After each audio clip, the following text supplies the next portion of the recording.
from Hollywood, I'm Martin Grove, welcoming you to our Screendollars podcast, Box Office Autopsy.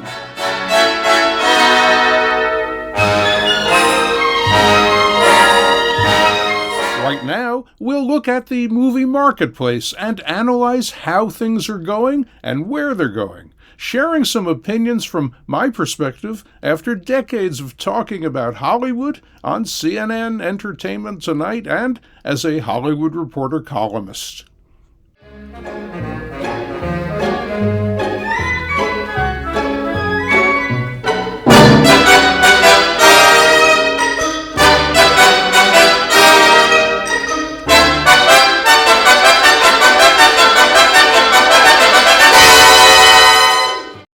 Moviegoers sat out a throwaway weekend, confirming that when Hollywood doesn't bother to open films they want to see, they stay home. That shouldn't come as a big surprise to the studios, who claim movies are a 52 weeks a year business, but then don't actually release them that way. We'll start today on Box Office Autopsy with a look at how Spidey and Scream held up. Later, we'll focus on the awards season in our Oscar Outlook feature, today spotlighting Ridley Scott's Best Picture contender House of Gucci from MGM BRON, which stars Best Actress Oscar frontrunner Lady Gaga. But first, Sony and Marvel's Spider-Man No Way Home climbed back to the top spot at the box office, down just 30% in weekend 6, with a little over $14 million. It's done $721 million domestically, and it's still showing great legs. Its global gross is now $1.69 billion. That makes it the sixth biggest global film ever, passing Jurassic World's $1.67 billion. Paramount and Spyglass Media's Scream slid to second place, dropping 59% in weekend 2 with $12.4 million. It's done $51.3 million domestically and $33.6 million internationally, and Scream will be nicely profitable because it only cost $25 million to produce. There was no box office affection for Redeeming Love, which opened fourth with $3.7 million. The faith-based PG-13 romantic period piece drama from Mission Pictures is being released theatrically in the U.S. through Universal. Exhibitors figured it would open to between $3 and $5 million. Critics hated Love with 11% on Rotten Tomatoes, but audiences embraced it with 95%. Unfortunately, that won't help because not enough people saw it to spread positive word of mouth. As for The King's Daughter, its gold was cold and buried at the box office. The Gravitas Ventures PG-rated period piece drama set in 17th century France was number 8 with $750,000. Media pundits thought it would do under $2 million, but the results are well below expectations. Critics were thumbs down with 24% on Rotten Tomatoes, but audiences were more supportive with 81%. As bleak as all this sounds, things will definitely be picking up soon. The film everyone's waiting for is Warner Brothers and DC's The Batman, opening March 4th. Here's a quick scene that explains why.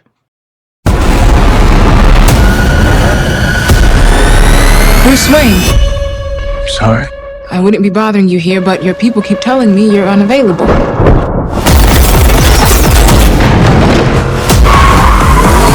You know, you really could be doing more for this city. Your family has a history of philanthropy, but as far as I can tell, you're not doing anything.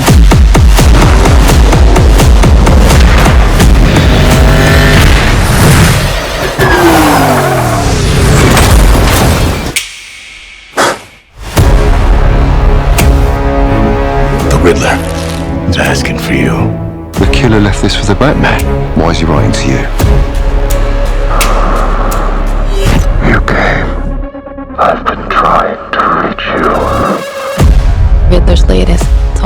Waynes.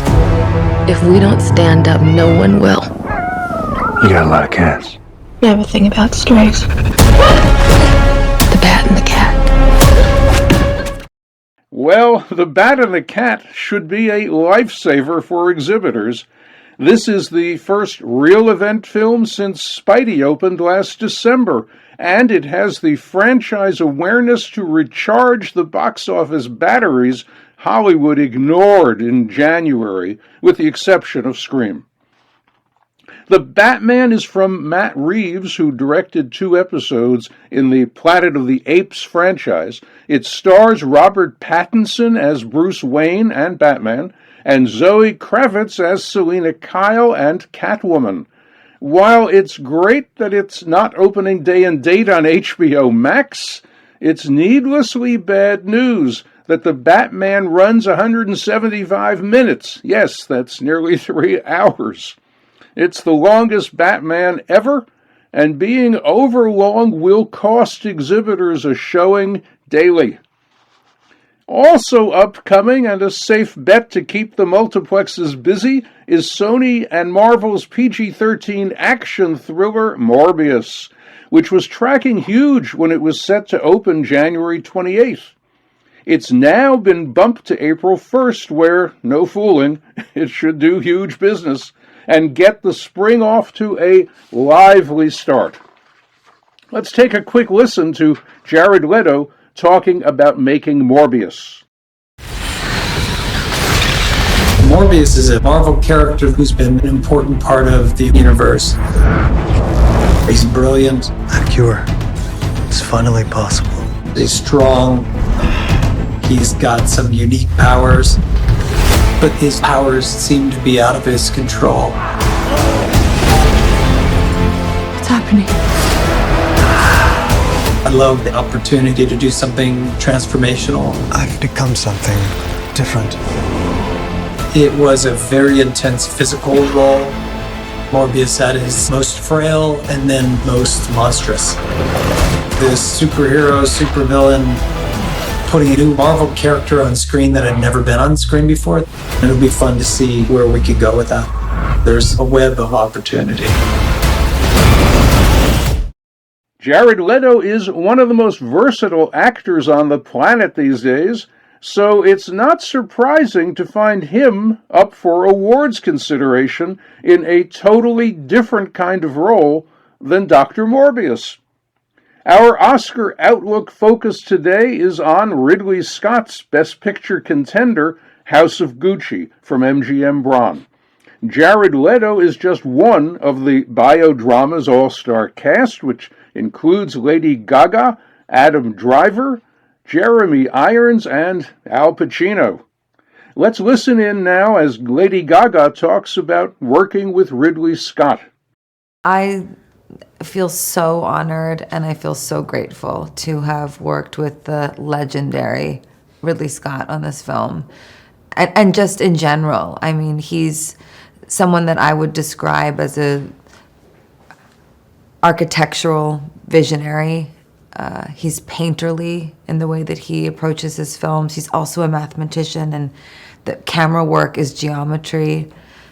And he also understands the emotional quotient of a script and how to work with the actors and navigate what we're trying to say, the story we're trying to tell. And also, he doesn't have, I don't feel, this preconceived idea that's so nailed down when you walk on set that there can't be spontaneity. There's all this room that he makes for humanity and for humor. And in this film, I felt that with an already great script, he gave us the space for it to be fun.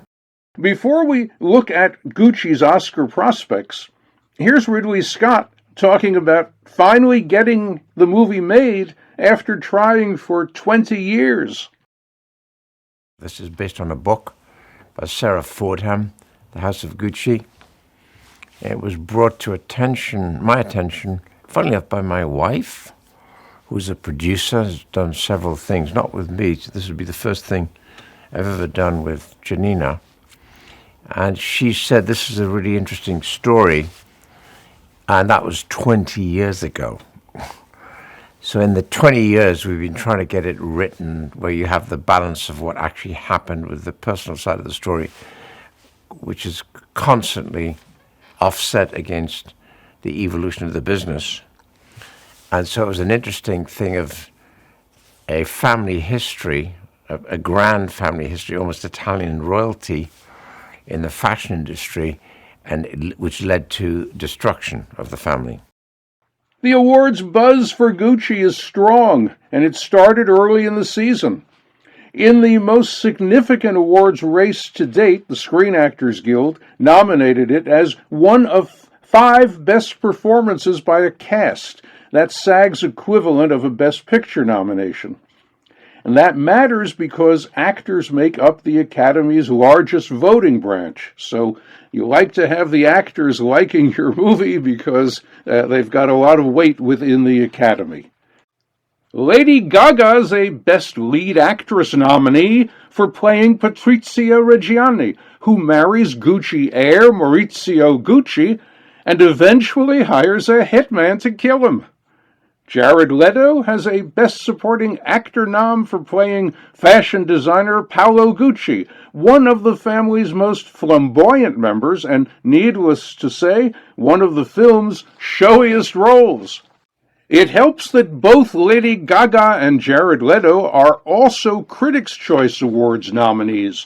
The CCA winners were to have been announced January 9th, but Omicron fears postponed that event until March 13th, which unfortunately is also the date for the BAFTA Awards in London.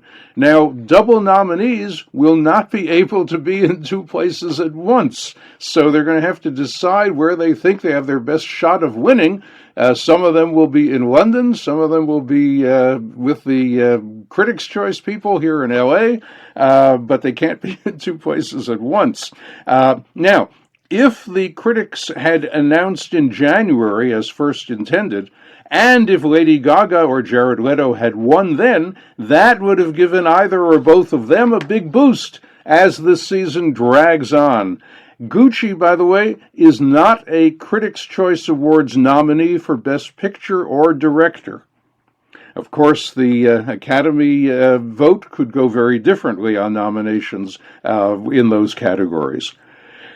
Indeed, what matters most are the Oscar nominations, but we won't know those until February 8th, and the sealed envelopes won't be opened until March 27th, so it is a very long award season that's still ahead of us. And for the front runners, let's say Lady Gaga as an example, it's a great thing to be an early front runner. On the other hand, it's very hard to sustain yourself when you're an early front runner because there's always somebody else coming up later in the game, and the bright shiny new object tends to get the attention. So Lady Gaga will have to fight hard to continue to be a front runner, but she's a major celebrity presence, a bold-faced name for sure, and a terrific performance, which obviously is essential for anybody who's in the Oscar game. So, looking ahead, we will be keeping you posted right here on Box Office Autopsy as the Oscar season moves forward. Next week, we'll complain again about how Hollywood hasn't opened any big movies for a second consecutive weekend. And we'll turn our Oscar Outlook spotlight on Kenneth Branagh's black and white drama Belfast from Focus Features. Until then, thanks very much for listening, and if you enjoy Box Office Autopsy, please tell your friends they should be listening too.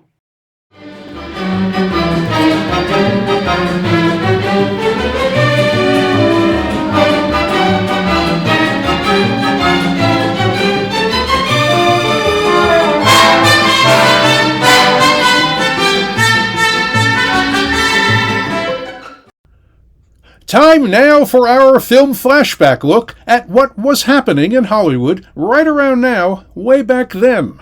Let's set today's time travel dial for January 29th, 1964.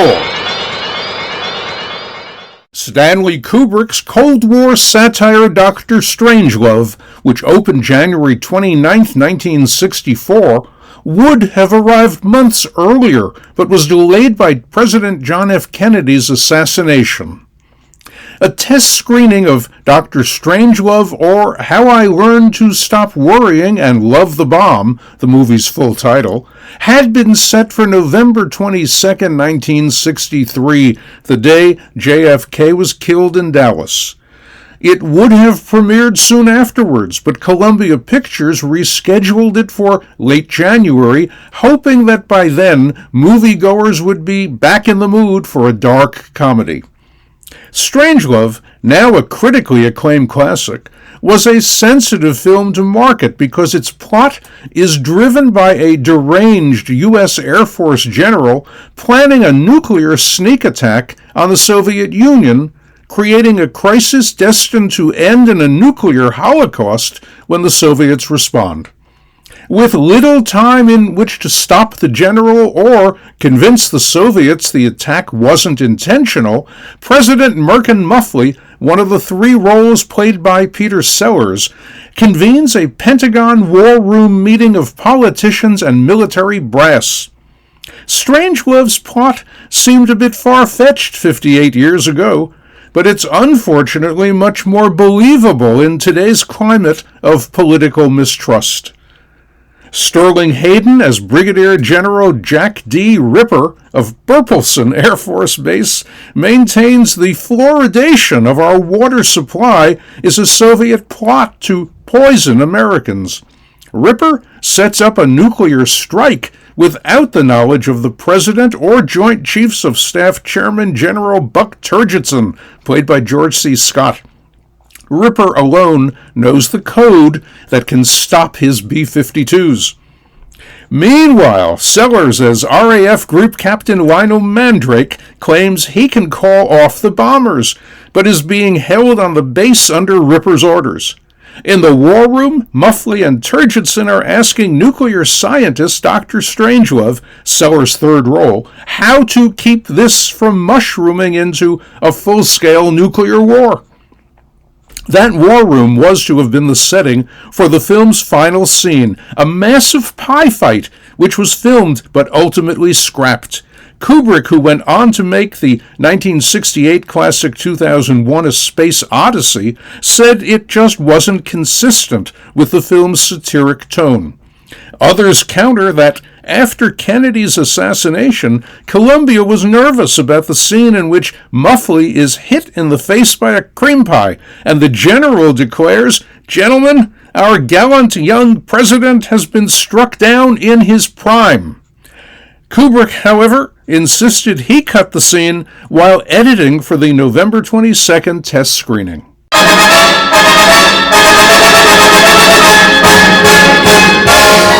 And that's it for today's podcast. Thanks for listening. We'll be back with another box office autopsy next week. In Hollywood for Screendollars, I'm Martin Grove.